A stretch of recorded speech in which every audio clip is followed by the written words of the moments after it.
गांधी तीर्थ, निसर्गाच्या सानिध्यात महात्मा गांधींच्या जीवनावरील जगातील पहिले मल्टीमीडिया म्युझियम. आजच भेट द्या. गांधी तीर्थ, जैन हिल्स, जळगाव. अधिक माहितीसाठी www.gandhifoundation.net. हेलो फ्रेंड्स, इंडिया 365 की खास पेशकश. हेलो फ्रेंड्स, इंडिया 365 की खास पेशकश. महाराष्ट्र का महासंग्राम.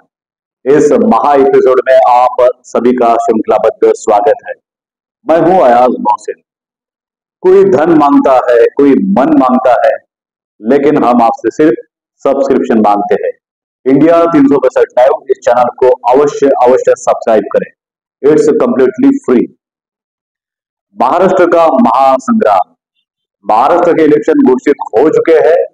सबसे पहले बाजी मारी है भारतीय जनता पार्टी ने, जिन्होंने महाराष्ट्र की पहली यादी, पहली सूची अर्थात पहली लिस्ट घोषित कर दी है, जिसमें जलगांव जिले से 4 कैंडिडेट्स के नाम घोषित कर दिए गए, जिनमें ऑब्वियस है कि जाहिर था कि गिरीश महाजन जो कि मंत्री रहे हैं, जो कि भारतीय जनता पार्टी के संकट मोचक में समझे जाते हैं, उनका टिकट लगभग पक्का ही था. दूसरा टिकट पक्का था मंगेश चौहान इनका, लेकिन थोड़ा सा असमंजस बना हुआ था राजू मामा भोड़े जलगांव और भुसावल की संजय सावकारी इनकी सीट के संदर्भ में.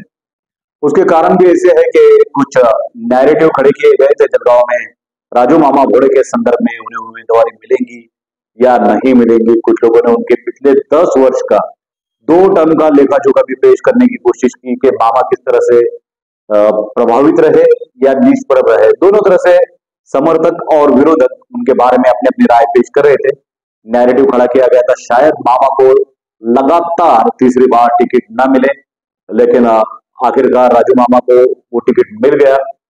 हैट्रिक हुई उनकी टिकट के संदर्भ में, उम्मीदवारी मिली है.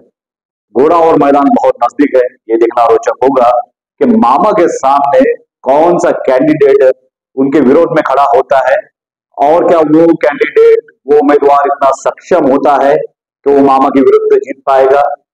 इस समय अर्थात जिस समय हम खबर बना रहे हैं, उस समय तक मामा के विरोध में कोई भी एक उम्मीदवार ऑफिशियली, औपचारिक रूप से किसी की भी नाम की घोषणा नहीं हुई है.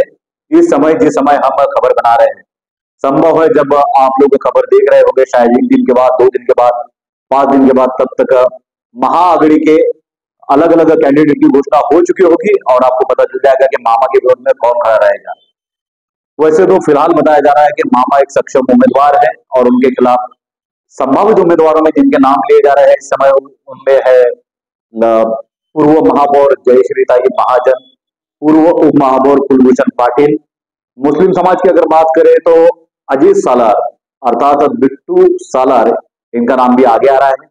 साथ ही में इनके अलावा भी कुछ और कैंडिडेट हो सकते हैं.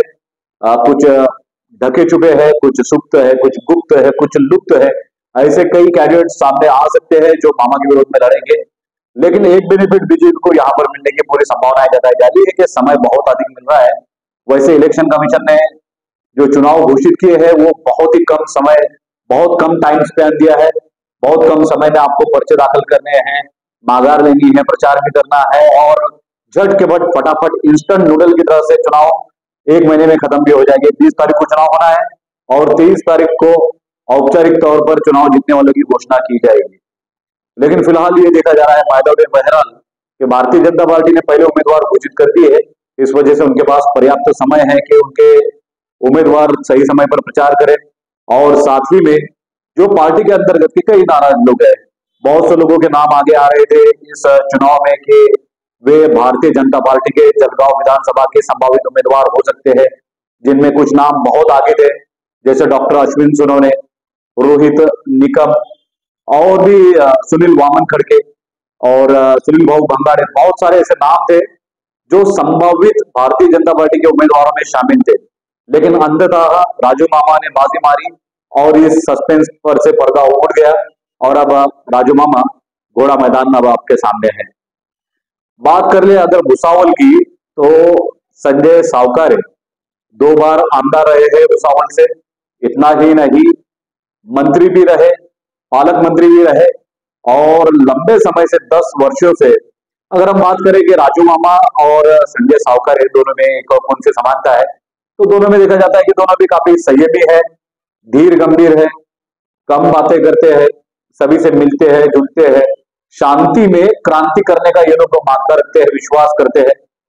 राजू मामा और संजय सावकर दोनों की भी 10-10 वर्षों की टर्म हो चुकी है। एक बार संजय सावकर मंत्री रह चुके हैं, लेकिन राजू मामा 2 टर्म होने के बावजूद भी अभी तक मंत्री पद उनसे दूर है।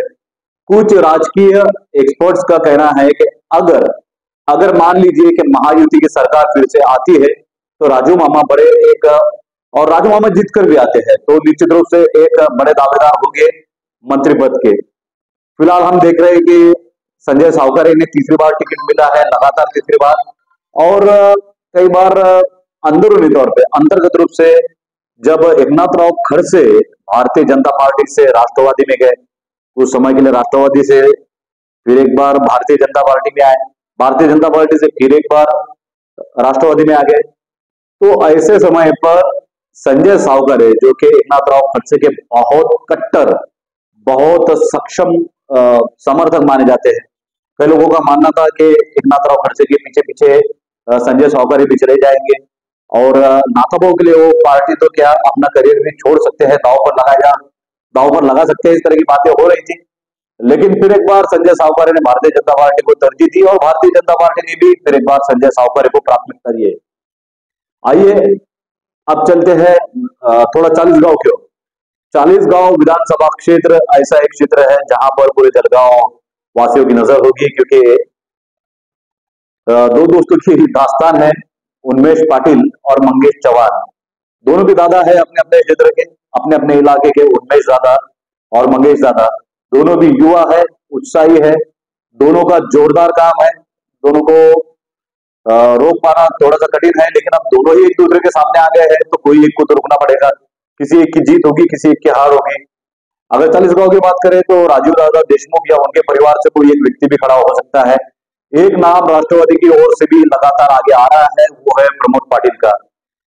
विकास दूत संघ में प्रमोद पाटिल संचालक है, कुछ अलग अलग संस्थाओं में वो अपने अपने पदों पर अधीन है।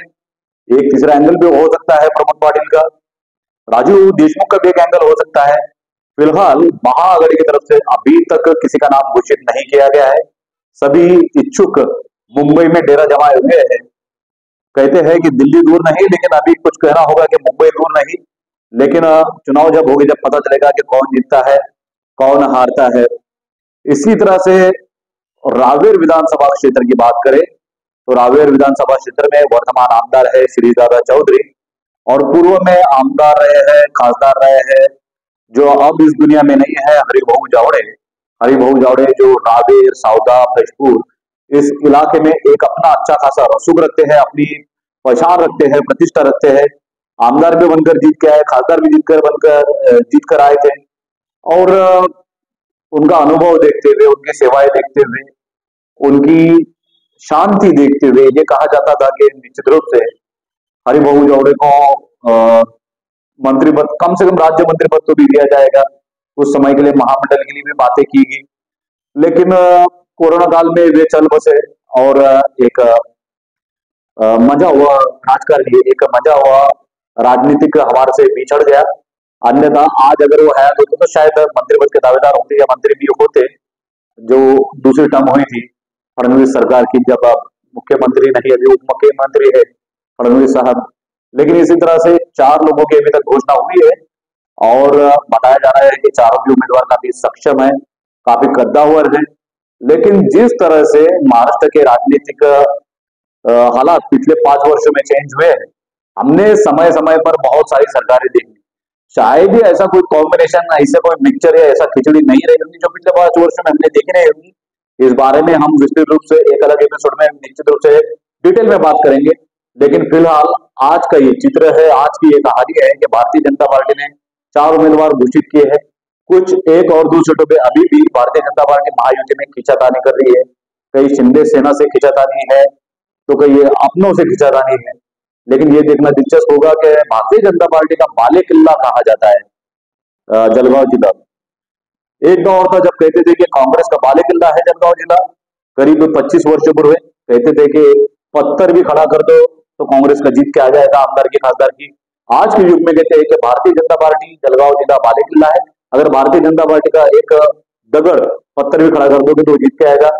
हालांकि पिछली बार जब शिवसेना ने 5 सीटें जीत के और एक सीट कांग्रेस की आई थी, एक सीट राष्ट्रवादी की, एक सीट कांग्रेस की आई थी, तब भारतीय जनता पार्टी के इस बाले किला को एक धक्का देने का काम जरूर किया था शिवसेना के उम्मीदवारों ने, लेकिन बाद में वो 5 उम्मीदवार शिंदे सेना में चले गए और फिर एक बार महायुति के समीकरण बदल गए और महायुति जलगांव जिले में फिर एक बार प्रबल हो गई।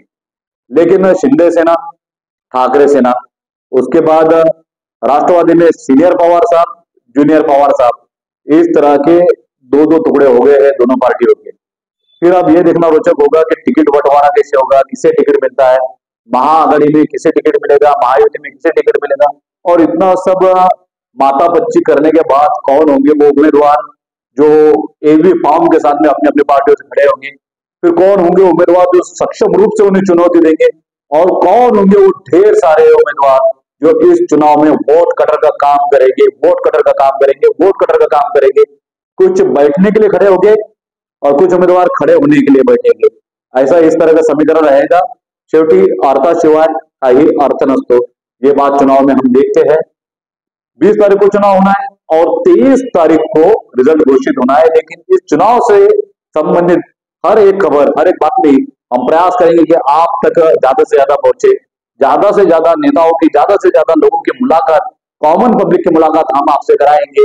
लेकिन इसके एक रिक्वेस्ट है आपसे, एक अनुरोध है आपसे, विनती है, गुजारिश है आप लोगों से कि इंडिया 365 इस चैनल को आप ज्यादा से ज्यादा सब्सक्राइब करें। हमें आशा है कि चुनाव के इस मौसम में हजारों के ऊपर सब्सक्रिप्शन हमें निश्चित रूप से मिलेंगे। फिलहाल आयाज मोहसिन को दीजिए इजाजत, धन्यवाद और देखते रहिए इंडिया 365 महाराष्ट्र का महासंग्राम।